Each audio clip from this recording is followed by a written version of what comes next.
Purity in terms of knowledge and vision of what is and what is not the path is simply for the sake of purity in terms of the knowledge and vision of the way. Sadhu, sadhu, sadhu.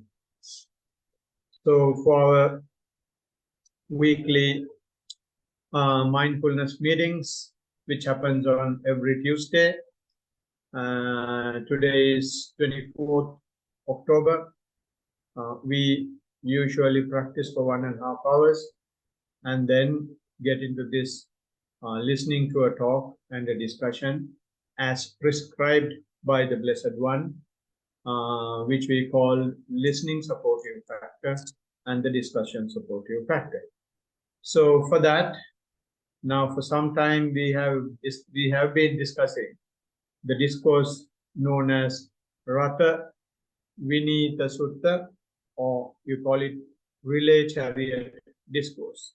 And it's a discussion or a chat between two giants that lived during Buddha's time, namely Venerable Sariputta and Venerable Punna, also known as Mantani Putta. So the discussion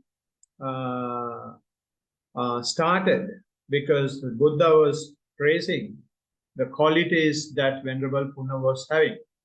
And he was asking whether there is someone who is modest, who is contented, who is secluded, who is unentangled, who has aroused persistence, who is virtuous, who is concentration, or who has concentration, discernment, release, knowledge and vision of the release, etc. From the monks. And the monks were saying, oh yeah, there is someone and whose name is Punna. So then Venerable Sariputta, who heard it, wanted to meet this particular person and convey the message that everyone really likes him. And that will be an added energy, added boost, added motivation for Venerable Punna to keep teaching his disciples. So one day the two meet, and then the conversation starts. And the first one he asks is, both of them don't know each other, it looks like. Because the first question itself is, under whom do you live? Live this holy life? Then Venerable Punna says, under the Blessed One, Gautama Lord Buddha. Then he starts asking the usual questions that now you should be able to remember. Whether you live this holy life to purify yourself in virtue, or for the purification of the mind, or for the purification of the view, or for the purification of the perplexity, or for the purification of the knowledge and vision of what is and what is not the path.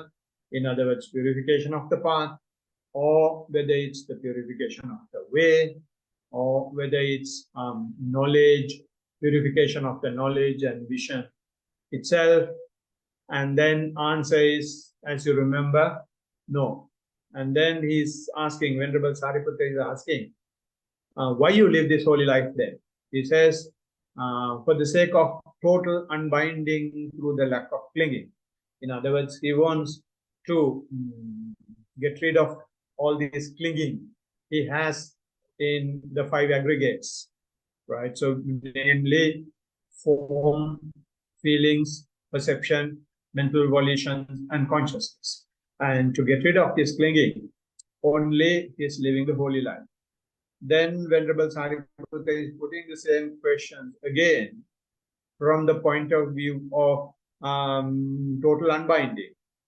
And he's saying, no, virtue is not total unbinding, or the purification of the mind is not total unbinding, overcoming of perplexity is not total unbinding, and knowledge of the path is not total unbinding, knowledge and vision of the way is not total unbinding, and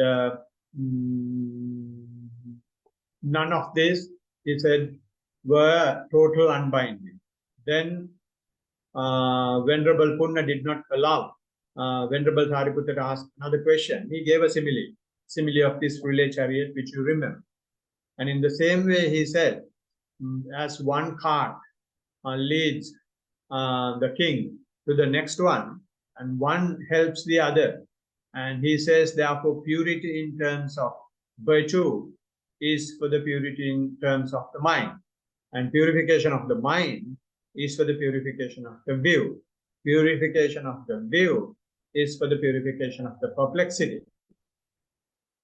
Purification of the perplexity is for the knowledge of the path. And purification of the path is to understand the way. And then purification of the way should lead to the knowledge and vision of the release itself. So in this manner, he was showing the link, connection, the help that the preceding one has to the next one. So we have discussed up to what is and what is not the path. And today we will have to discuss the way. So before discussing the way, I would like to, as I usually do, just refresh about the things we have discussed. So we have discussed the purification of the virtue, which means you purify your physical and verbal behaviors or physical and verbal action. And that purification, you don't go to the 100% purification. You will have to have that purification for you to be able to close your eyes and sit on one place and just walk up and down on the on a selected path without any fear that police will come and catch you or someone will come and rob you, or without any fear. If you can do those things, which means you are virtuous enough. And especially if you can keep your eyes closed and wait for 1 hour, then that itself is a virtue. You are having some confidence that you are a good person so far as physical and verbal actions are concerned. And with that purity, what you try is, by sitting and by walking, you try to purify your mind. So once your physical and verbal actions are under control, then the next layer starts working, which is the mental actions. So which we generally call the hindrances. So you will, by practicing, you try to work out with these hindrances. So when you have these hindrances, what you do is you try to take your attention either to the object or to any object that comes your way. And if you are capable of doing that, to maintain your attention either to the breath or to the walking, in case it is changing to another object such as sound or vision or pain or thoughts, and you don't get bewildered, instead you become mindful of those things. In both these situations, you have control over your mind, and that control eliminates or manages, I would say, the hindrances that you have. Hindrances that arise from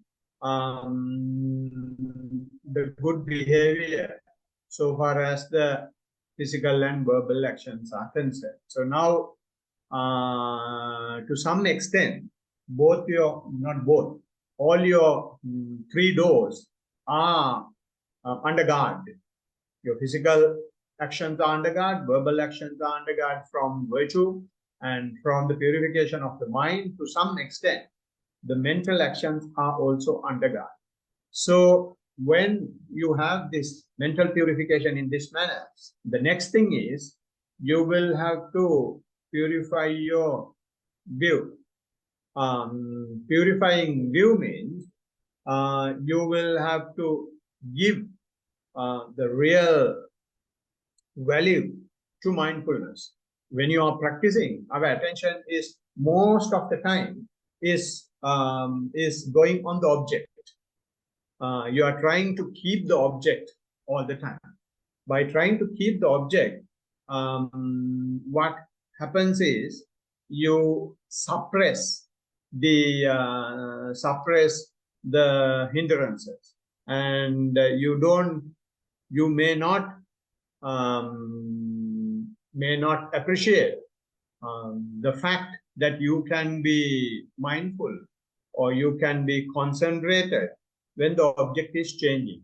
Of course, you may be doing that, but your appreciation will not be there, right? So since we have been discussing these things, since I have been instructing, so when the object changes from one to the other, or when the object itself is changing from gross to subtle, you may be doing that.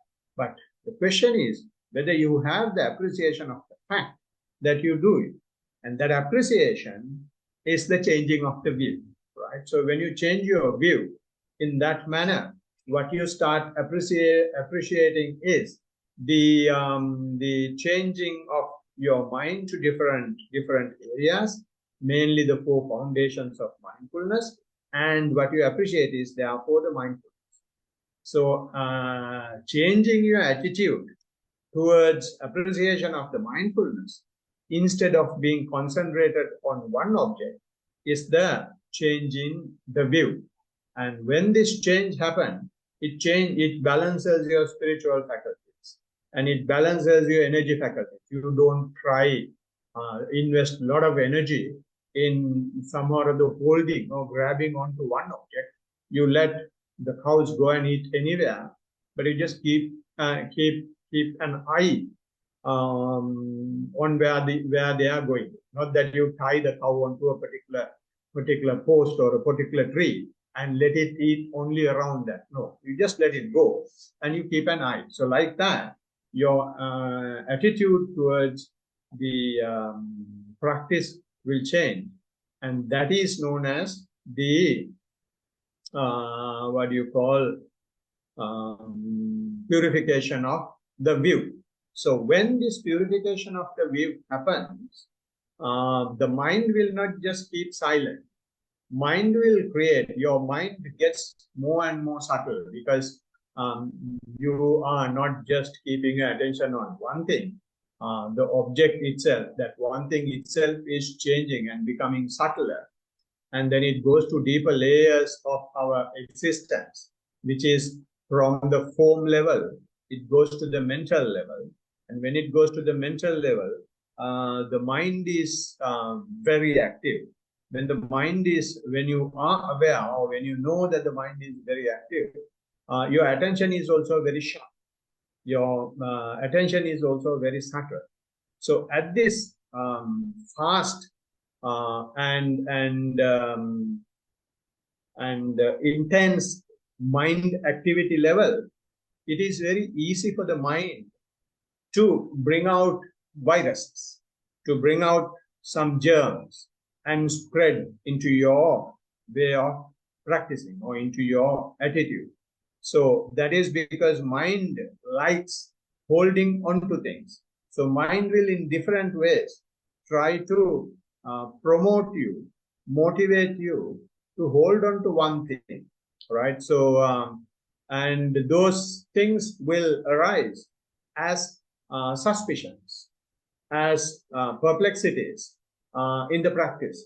So, therefore, when those perplexities are arising, although you have cleared your view, the subtlety of mind will challenge that clearance of the view. So that is why we have the discussion session. So during discussion session, we can see, the noble friend would be able to see where he is having any doubt, whether he is having a doubt about the teaching, or whether he is having a doubt about the Buddha, or whether he is having any doubt about the teacher, whether he is having any doubt about whether there is someone called Sariputta and Punna, and are they really Arahants? And all sorts of questions might arise because of our monkey mind. So when those things arise at this rapid changing attitude level, you will be instructed, you will be more and more motivated. Bring the mindfulness to the fore. That is usual. They are usually coming up, and they are usually coming up when you don't have any clinging or any lust over the object. Now the lust will be over the object. Or when you don't fight with the other objects that come and challenge your concentration. You simply, as a third person, keep observing. So when that happens, you have depreciated your craving to a great extent. Not only the sensual pleasure, you are not craving for even the practice, and you don't fight within the practice itself. So to a great extent, your craving and the hatred is managed, is looked after. So at this level, the next mind corruption is the what you call this perplexity. So when they come out, the Buddha's advice is just keep observing. Just keep observing the perplexity. They will come and they will stay, they will pass away. So if you give any value to them, then they will take the upper hand. So if you simply observe like a third umpire, then they will not have any chance to take the upper hand. So when you clear your perplexities in this manner, you are on the path. Although you are on the path, here there is again, will have some very, very subtle craving and hatred instances. Mainly, they are the what you call outputs of the practice, which takes your attention away from the inside. And Buddha has recognized 10 such imperfections. The word he is using are the imperfections. And those imperfections are, when you practice, some of you may have observed a lot of lights, illuminations will appear, different colors, different attractive rates will be there for those things. And some people may feel that they have high level of knowledge, high level of understanding of the practice of the teaching. Some people may feel very rapturous and happy. Some people will see extremely tranquil. Some people will feel extremely blissful. Some people will see they have resolution into high level of mundane qualities, and some people will see 100% energy exertion, excessive exertion will be there. Some people will have rigid mindfulness, and they will be each and everything. They will have mindfulness. They will try to be mindful. Some people will feel extremely equanimous, and some people will feel that practice is so magnetizing, and they always find if they find 5 minutes of free time, they just get magnetized into go and sit somewhere, no matter where they find time. So these things looks like that very high level of achievement, and of course they are. But so far as the Blessed One is concerned, he is considering these things as not perfections, and these 10 things might again at a very subtle level improve your lust or craving and the hatred, mainly the craving, and you will be craved into these things. And this is why the ascetics lived in India those days. They go to the jungle and practice, and as their practice is developing, they slowly move into the thick jungle and then go into the Himalayas and then go into the right to the areas of Himalayas where only monks can go. So they just sit and get absorbed into these achievements they have, and they are imperfection. So far as the Blessed One is concerned, if you are in the Buddha's practice, you should be able to live in the society, not that you escape from the society. So it is not a teaching of escapism. It is a teaching of the way to live. It's a life skill. Mindfulness is a life skill. So therefore, when you have these things, it is very important for you to have what we discussed last time was there are 3 judging factors, and of that the first one we learned was full understanding as the known, which means you see your 5 aggregates, maybe the form, maybe the pain, maybe what you call perceptions, or maybe volition. You will see the general qualities of this, and that is called full understanding of the known. And then the second level is it will come to a judging stage, which we call full understanding as investigation. So there what happens, you will start seeing some general characteristics of the reality of the world, which is impermanent, suffering, and the non-self.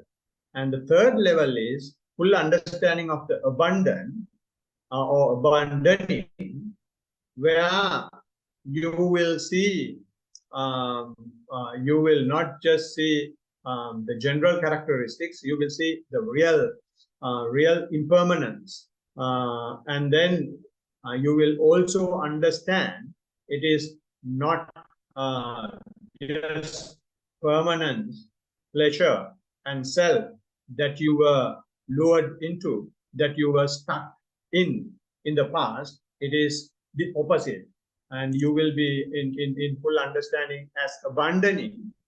Therefore, you will have the understanding because you see impermanence. You will abandon your notion. You will abandon your perception of permanence. You will abandon the perception of pleasure. You will abandon the perception of self. And I'm using that you will abandon. That does not mean that you will have to actively do it. It is something that develops from the continuous practice and the discussion. And there, in these stages, it is your attitude change rather than doing anything specifically to abandon anything as such. So this is what we discussed in the last session.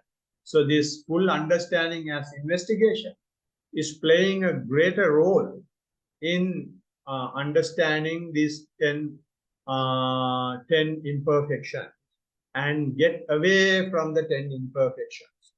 And there, what you see is when I say full understanding as investigation, you will see these illuminations, knowledge, rapture, tranquility, bliss, etc. are also not permanent. They also appear when the conditions are provided and disappear when the conditions are not provided. And you have that ability to see because you stay in the society.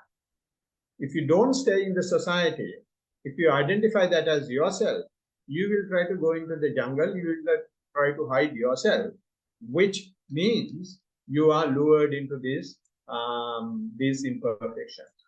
So, when those things appear, again, Buddha is having only one medicine, like Panadol. He says, be mindful of those things. Don't try to chase them away. Don't try to hang on to them as well.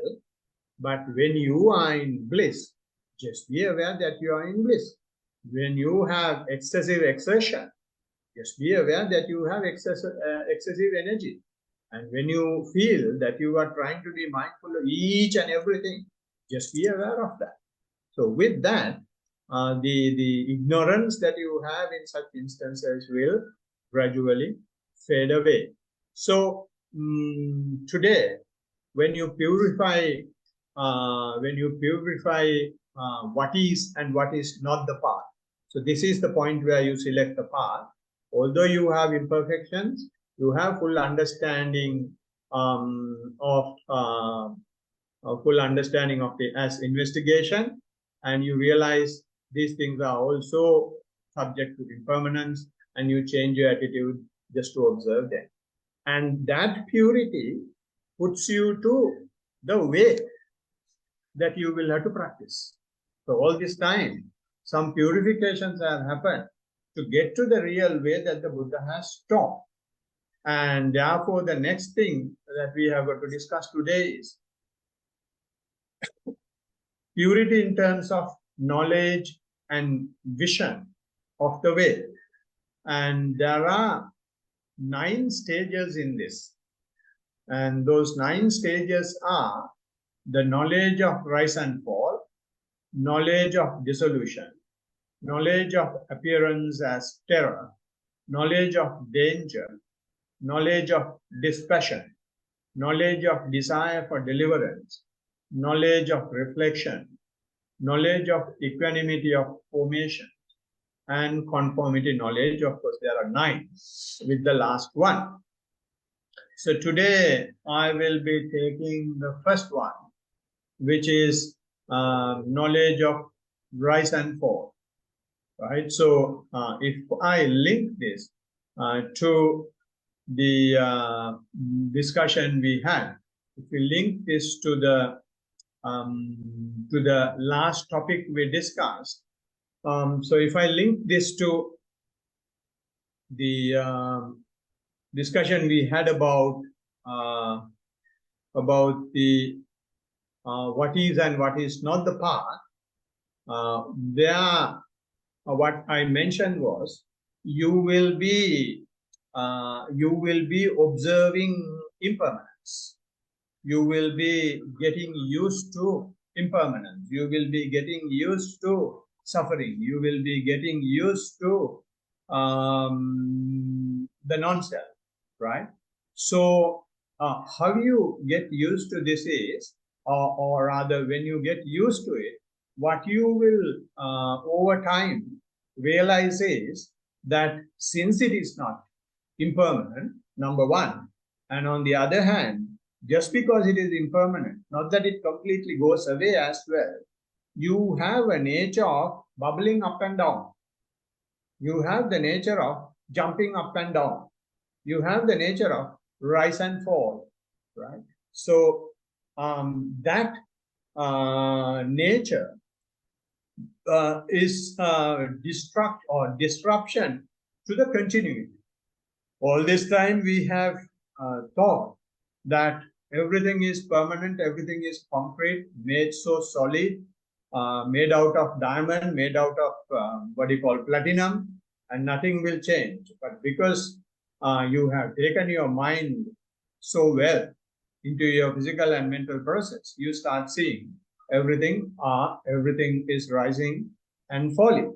So this, when you have the awareness of this, and you may feel little anxious, like it has the nature of anxiousness.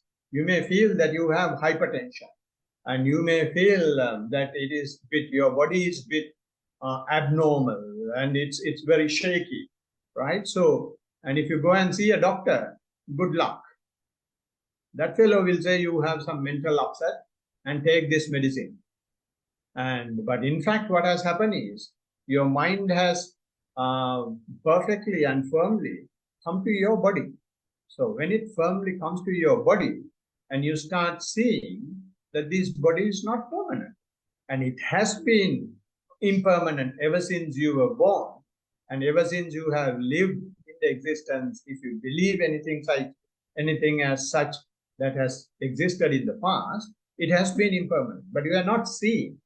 But now you start seeing, and that seeing or that rather than saying the word seeing, that awareness makes you a bit upset, or you will become a bit angry, or you may have the feeling of anxiousness, I should say. So that feeling of anxiousness, or that awareness, is the initial stage that you will face the rise and fall, the knowledge of rise and fall. And if this awareness, and if you talk to your teacher, and if you keep practicing, and if you trust your teacher, and you will be bit more courageous, and you will continuously see this, and then it will turn into not just awareness. You can actually see that your body is, dancing like, bubbling water, or like some mustard seed in a pan just pop up and goes down. And Steve should be able to, relate to that analogy well. So it does not stay, just keep going up and down like popcorn, like small popcorns. So when you have that vision, and that vision is called the knowledge of rise and fall. And it is natural for people to be a bit upset, to be a bit scared, to have a bit of suspicion when these things are happening, because these are not things that you can observe when you are lured into the objects that your eye can take, your ear can take, your nose can take, your tongue can take, your body can take, your mind can take.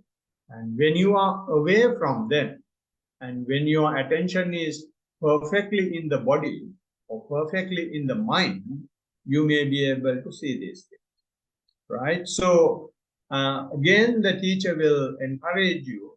This is normal, and this is how we have been growing ever since we were conceived in mother's womb. And this process has been happening, and we call it growth. And after some point, maybe after 30s or mid-30s or early 40s, still this will continue, and it will continue downhill. And up to that point, it will continue uphill, and you will have more generation than the degeneration. But still it is rise and fall. But after 40, 45, it will be more degeneration than regeneration. So still rise and fall. No matter at what level you are in, you will be able to see these things if you take your attention to the body. If you take your attention to the body. And what it does is, it gives you a very clear purification. This is part of the purification, because the perceptions of permanence, perception of pleasure, perception of self are challenged now. We were, before seeing this is why we become anxious, because we have been considering this as permanent and pleasurable and self. But now that very same thing is challenged because of your practice, and you initially become anxious. But it is that seeing is a purification of the way. If you are really on the way that you should walk, and this is something that you must face. And if you have that, then you are doing well. So it is the beginning, therefore, the way of the purification. So will the awareness and or of the vision of rise and fall a knowledge? Or if you just have the awareness or have the vision of rise and fall, will that be a knowledge? Answer is yes and no. It is yes, because your awareness and vision is there, and therefore one can say, yes, this awareness and vision is a knowledge. And it is no, because imperfections are challenged only and not eradicated. In this stage, if you remember the imperfections that we discussed, illuminations, knowledge, etc., bliss, equanimity, etc., And those, we have challenged those imperfections, but they have not been eradicated. So therefore, one may argue just because just because the imperfections have not been completely eradicated and they are just challenged only, one may say it cannot be a knowledge as well. But it's how you look at it. So therefore, the continuation of this practice will lead to what we call pahana parinya. In other words, full understanding of the abundant. Now, the first one, the second one we took was the tirana parinya, where you change your attitude as the full understanding as investigation. Now that investigation has to be continued so that what is challenged will gradually eradicate those perceptions of permanence, perception of pleasure, perception of self. So continuity of the practice will therefore master that. Mastery, discussion, and talk let one to consider this phenomena in the light of impermanence, suffering, and non-self. So what are these things? What do you mean by impermanence? What do you mean by suffering? What do you mean by non-self? Is worth having some sort of understanding. Of course, you have the general understanding of it. When I say impermanence, you have general understanding. But if you really see the meaning in the Dhamma, there are two things in impermanence. One is the impermanence itself, and the other is the characteristics of it. So impermanence means, strictly from the viewpoint of the Buddha, we are talking here, the impermanence is of the 5 aggregates. What are the 5 aggregates? Form, that's our let me say physical process, and feeling, perception, mental volitions, and consciousness. Those are the 5 aggregates. So the impermanent nature of this thing is called impermanence. We are not talking about impermanence of the world, impermanence of the wife, impermanence of the husband, impermanence of girlfriend, impermanence of the boyfriend. We are talking the impermanence of 5 aggregates of yourself, because our practice is observing yourself. So we are not talking about anything else. I mean, other things are also impermanent. You can deduce the fact, because you are impermanent and your 5 aggregates are impermanent, other 5 aggregates are also impermanent. That's a different story. But that is not what we are trying to understand. What we are trying to understand is, as impermanence is the impermanence of our own 5 aggregates. And it has some characteristics. The characteristics of impermanence is, as we have already discussed in this topic, rise and fall is the first one. And the other thing is the change. And say, for example, when you are observing your breath, and initially it is gross. When you keep on observing for some time, it changes. It becomes less gross. It becomes subtle. It becomes very subtle. It becomes unnoticeably subtle. And then it will go to a stage that you don't notice it at all. But you are very alert. So it changes. So that change is also a characteristic of impermanence. And also the appearance and disappearance. Say, for example, you are observing your breath. Suddenly a thought pops up. Suddenly a pain pops up. Suddenly some vision comes. And appear and disappear. So that is also a characteristic of impermanence. And sometimes the things that you see, that you do, is very orderly. And sometimes it's very disorderly. You practice and your mind goes, you don't understand what has happened. And it is sometimes it has some particular way, particular pattern, and then it gets all become nonsense. Sometimes it is sensible, sometimes it is completely nonsense. That is also because of this impermanence. So that is a characteristic of impermanence. So why we don't discern impermanence is because there is a subtle continuum. Although it is rising and falling, you are continuing. So because this continuum, you people are unable to accept this, understand this. This is what happened before Buddha. That is why they were going from the jungle to Himalayas. That is why they were hooking onto the object, because they understand that thing is continuing and that is the ultimate object. And but what Buddha did was he gave up everything and it completely became a third person looking at self from outsider's perspective.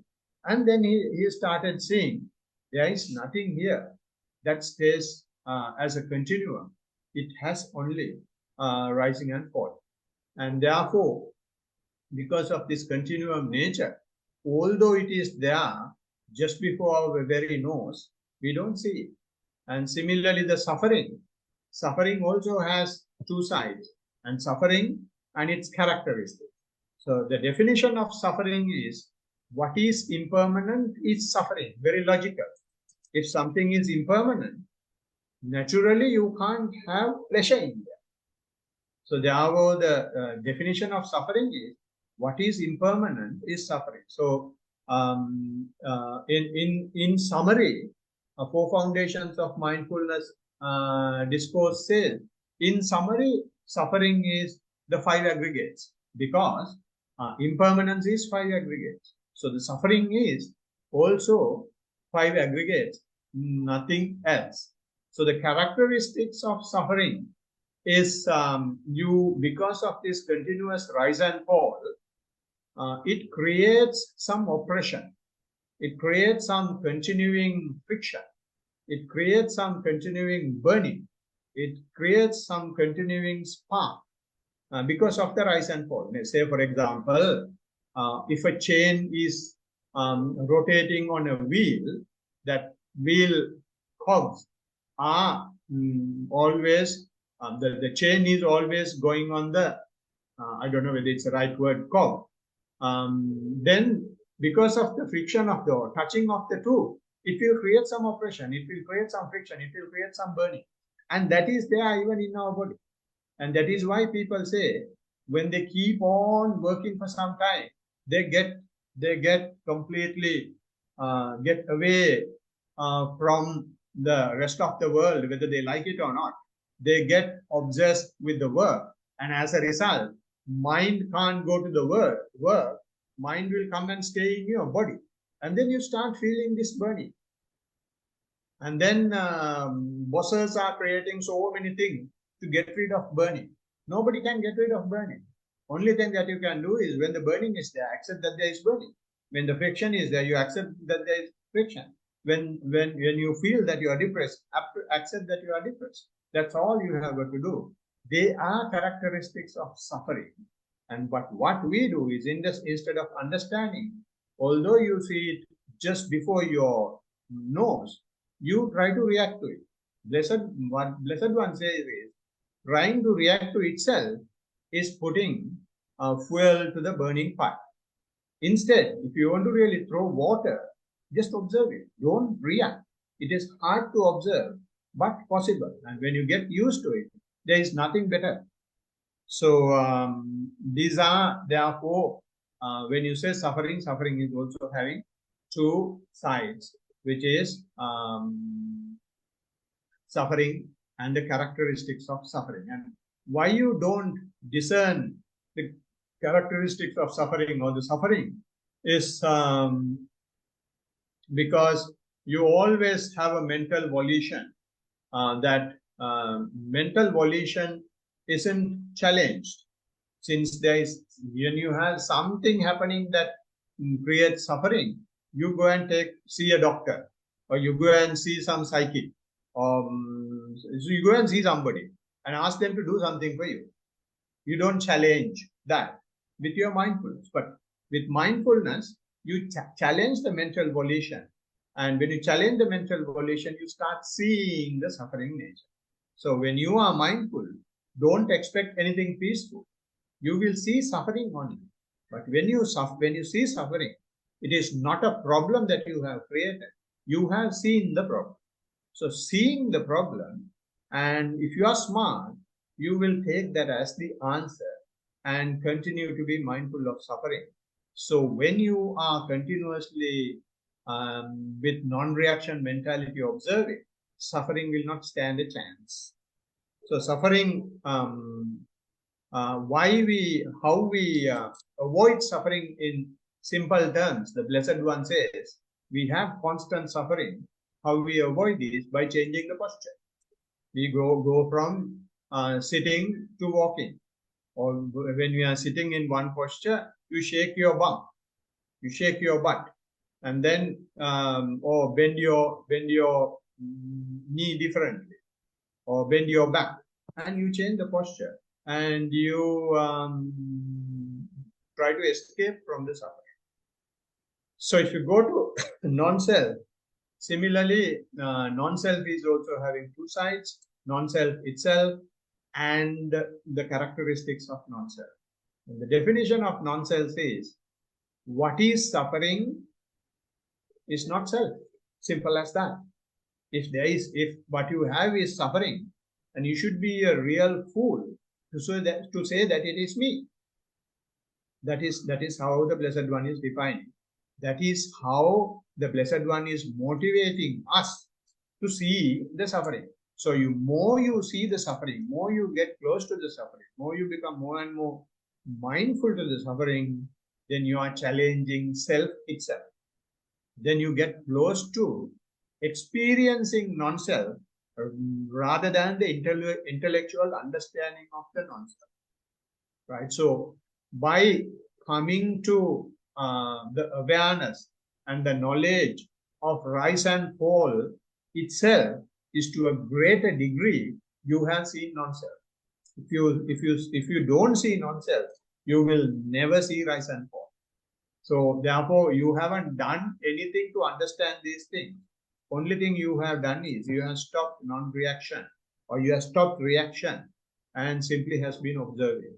So what is suffering, therefore, is not self is the definition, and the absence of the commanding nature or the commanding power, 4 or 5 aggregates, is the characteristic of self, because you can't change this, and people are trying to change those things in so many ways, and you guys are much more aware of science than I do, and you know how many things people are doing to change these 5 aggregates. But so far, we say we are in digital age, nothing has happened, and they themselves have created AI, and they themselves are arguing this is going to wipe out the humanity. So this is where we are going, simply because we keep reacting instead of observation.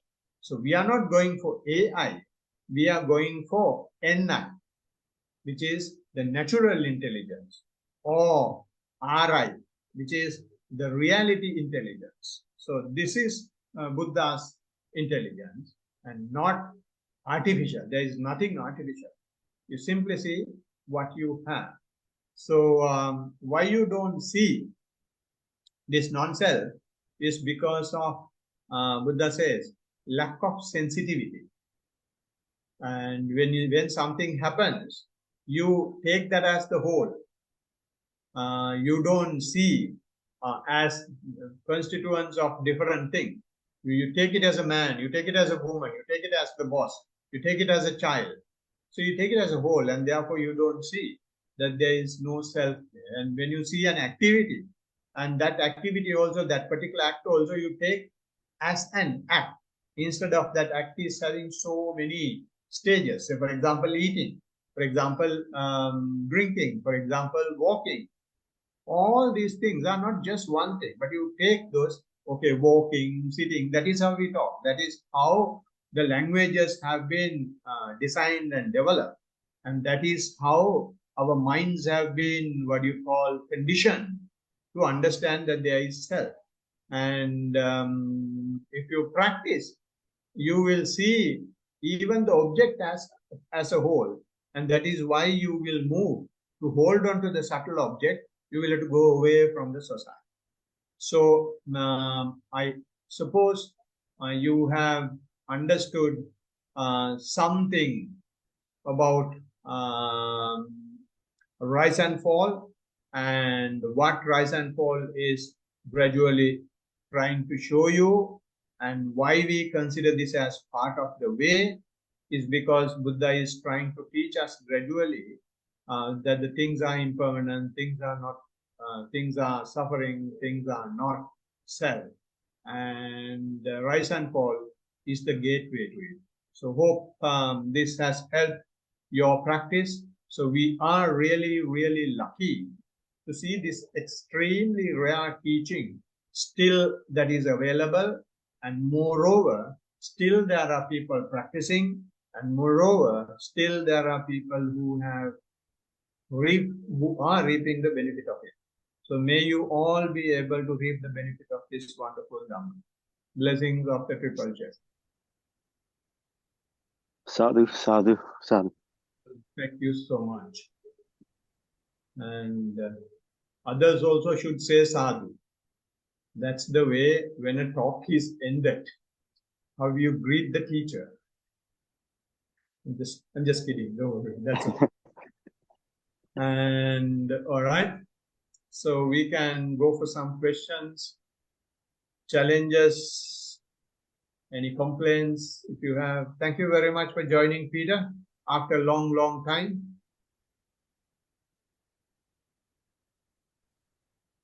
You're on mute. If you're hello, can you hear me? Yes, very much so now. Oh, yeah, thank you very much for the Dharma talk, and yeah, it's good to be back to listen and learn. Thank you, thank you. Thank you. Good. Is anyone having any report, question? Just have a question regarding my practice also. It's just been happening quite frequently lately. When I'm doing my seated meditation, there's like most of the time there's like a pain and then release. That would happen like 3-4 times, and then my body would just like ask me to get up. So I'll put a timer, but like most of the time, like the timer wouldn't even be finished, and sometimes my body just gets up, and like I've tried to like force sitting down, and I can't even force it. Like my body just needs to get up and do something. So I don't know if that's like a normal thing or like. Yeah, can you explain that pain a bit more? The pain is like, it's like a burning sensation I feel in the legs. Yeah. So my body has jerky movements as well. So there's movements in the body. Yeah, and then it's like it's more like a pain in the muscles. Right. Okay. And I can definitely feel there's like a purification process going on. Yeah. Yeah. And then yeah, that gets released. I stay seated, stationary for a bit, and then comes up again. Yeah. Yeah, gets released, and then after a while, yeah. Okay. So what do you do when you have this pain? I pretty much try to sit with it. Yes. Kind of like I try to observe it, but I'm like I pretty much try to let it come up. I used to be scared of it, but now I've kind of accepted it, like that it just comes up all the time. Yeah. And yeah, I pretty much just try to accept it, sit with it, and know that it's going to release eventually. Yeah. So yeah, this is that last couple of words very important. You have the expectation that will get released eventually. Yeah. That is what is creating the trouble. You have some expectation that it will go away, and this is natural, 100% natural. It is for each and everybody, and sometimes even for me still in some cases. But that is the one that is creating problem. But having said that, having highlighted it now, you can see that mentality when you sit next time. And you see that mentality and at the same time have your attention to the body. Number one. Number two, you said initially you were scared, but you know now you are sitting with it, and it disappears and appears once again few times.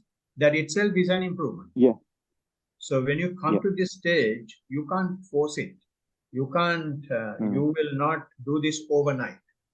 So it's a process. So every time, see over time, whether you are sitting with it more, longer, then you are improving.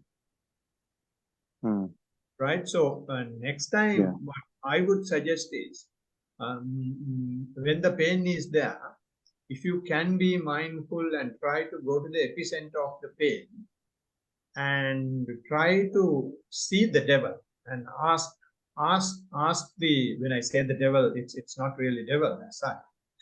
Yeah. Ask the pain to show where you really are. And for that, you will have to try to slowly take your mind to the epicenter of the pain. And sometimes it may be difficult, right? So if it is difficult, what you can do is you simply have a resolution. I will not observe anything. I will simply sit. Simply sit until the bell goes. Don't try to observe anything. And it is not necessary to do that again overnight. So these are few tips that you can use. So try whatever that works with you, or you may have your own method when you come to these type of things. You may have your own method of, observing it. And especially it is good that you highlighted the fact that you are having some expectation that it will go away. And that is showing in a subtle way the underlying tendency towards the pain, which is the hatred. That's a mental corruption. You are observing, but mental corruption is there. Get out of here soon.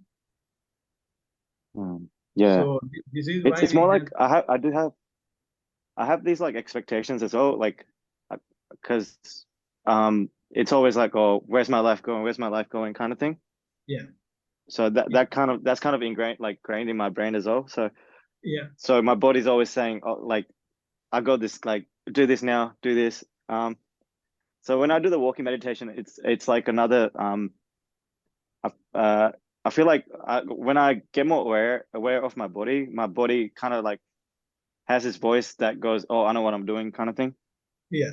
It's like another sense of like awareness, and I try to listen to that, and it's that same voice in the body that goes, oh, right, you're good with the seated meditation, you can get up now, do something. So even if I try to like force myself to sit down, it's really tough. Yeah.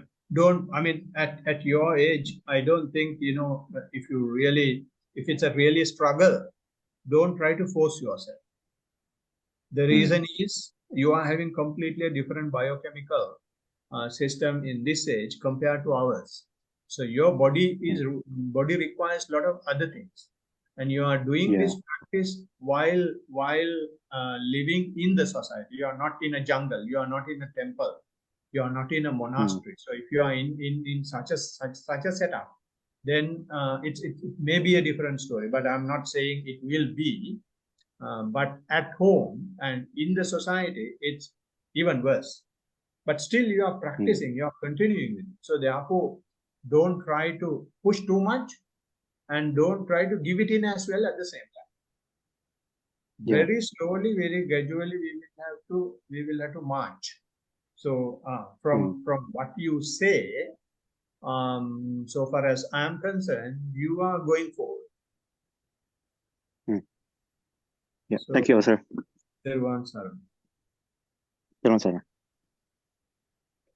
Anybody else? I'm okay, thank you. Good, thank you. I have one question. Yes, sir. For Tanuka, how old are you? Oh, yeah. I'm 28. Oh, okay. I thought you were maybe like under 20. Okay. Yeah. Oh, I get that a lot. I don't know why. I gotta see. Thank you. I don't know. He's a son of one of my friends, very good friend. Okay. Chatu, his father only came and stayed with you. What's that uncle's name? I forgot. Yeah, I Kitsirian. don't. Yeah, Kitsu. Ah, yes, yes. Ah, I know. Yeah, Okay, good. he's told me about you. Yeah. Ah, good. Oh, Yeah. that's small world. Good. All right. So if you don't have any question, so I will share the screen. And last time we said that we will give the opportunity to Kanuka. Oh, yeah. So Kanuka, you can transfer merits saying these stanzas.